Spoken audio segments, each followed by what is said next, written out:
99% जो लोग होते हैं वो इतने सक्सेसफुल नहीं हो पाते हैं अपनी लाइफ में।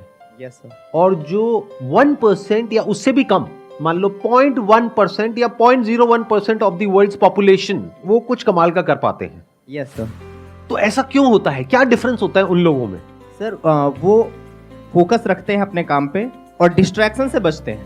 आपको क्या लगता है कि जो लोग ऐसे हैं जो कुछ कमाल का कर रहे हैं दुनिया में, फॉर एग्जांपल इलॉन मस्क हैं, उनकी लाइफ में अगर वो डिस्ट्रैक्ट होना चाहें तो क्या डिस्ट्रैक्शंस की कमी है?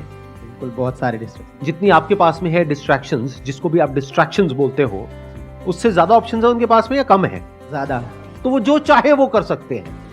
यानी जो आपकी वाइल्डेस्ट फैंटेसीज हैं, जो आप घर में बैठ करके रात को इमेजिन करते हो, वो चाहे तो एक्चुअल में वो सब पूरी कर सकते हैं। आप समझ रहे हो मेरी बात? Yes sir, yes sir. तो डिस्ट्रैक्शंस उनके पास आपसे बहुत ज्यादा है। फोकस कहां से आ रहा है उनके पास में? उनके पास में तो वो सब कुछ है जो उनको चाहिए, उससे बहुत ज्यादा है। तो ये फोकस कहां से आ रहा है? एक मिनट, ये इंपॉर्टेंट क्वेश्चंस हैं। बोलो मत, सुनो आराम से, ठंडे दिमाग से। यही हमारी प्रॉब्लम है, बहुत जल्दी बोलते हैं, इसीलिए डीपली कभी समझ नहीं पाते, इसीलिए हमारी लाइफ में एक्चुअल में कोई चेंज नहीं आता है।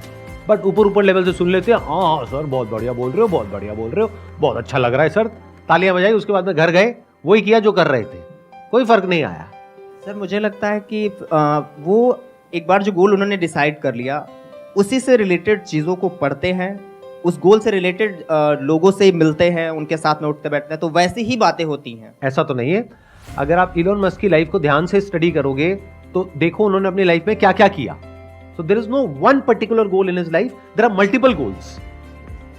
उनकी एक कंपनी है जो कुछ और ही कर रही है, दूसरी है जो कुछ और ही कर रही है, तीसरी है जो कुछ और कर रही है। तो ऐसा भी नहीं है कि उनका कोई एक ही गोल है जिसके ऊपर वो फोकस्ड है, जैसा हमको लगता है। जैसे सर आपने पूछा कि उनका क्या गोल होता है जो अपना काम के प्रति हमेशा एक्टिव रहते हैं और वो डिस्ट्रैक्ट नहीं होते, तो उनको एक मतलब माइंड में ये रहता है कि दुनिया को कुछ प्रॉब्लम सॉल्व करके देना है, दुनिया को कुछ टेक्नोलॉजी देना है, दुनिया कुछ ऐसा कुछ दे के जाना है कि आने वाला जनरेशन को ऑटोमेटिक वो करते जाते हैं। एक बात को मेरी ध्यान से समझना, एक है जो कहानी आपको सुनाई जाती है और एक है जो कहानी एक्चुअल में होती है। दोनों में जमीन आसमान का फर्क होता है। एक स्टोरी है जो ये लोग आपको सुनाते हैं या जो आप तक पहुंचती है, और वो कैसे पहुंचती है? एक मार्केटिंग की, पीआर की पूरी दुनिया है जिसके थ्रू एक कहानी आपको बताई जाती है। और एक्चुअल में जो कहानी होती है वो सिर्फ उस इंसान को पता होती है कि एक्चुअल में कहानी क्या है।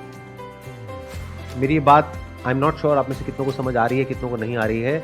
एक है आपके माइंड में जो इमेज बनी हुई है एक पर्टिकुलर एंटरप्रेन्योर की, जो हो सकता है पीआर की और मार्केटिंग की पूरी मशीनरी है, उन्होंने एक स्टोरी क्रिएट करी है और उस स्टोरी के अकॉर्डिंग, उस नैरेटिव के अकॉर्डिंग कुछ एक्शंस ले रहे हैं जिससे कि उनकी इमेज पॉजिटिव बिल्ड हो आपके माइंड में, जिससे कि आप उन पे ट्रस्ट करो और आपको लगे कि वो बहुत अच्छे इंसान है। क्योंकि अगर आप उन पे ट्रस्ट नहीं करोगे तो वो कोई भी काम नहीं कर सकते हैं। अगर वो कोई भी काम में सक्सेसफुल होना चाहते हैं तो उनको आपका ट्रस्ट चाहिए।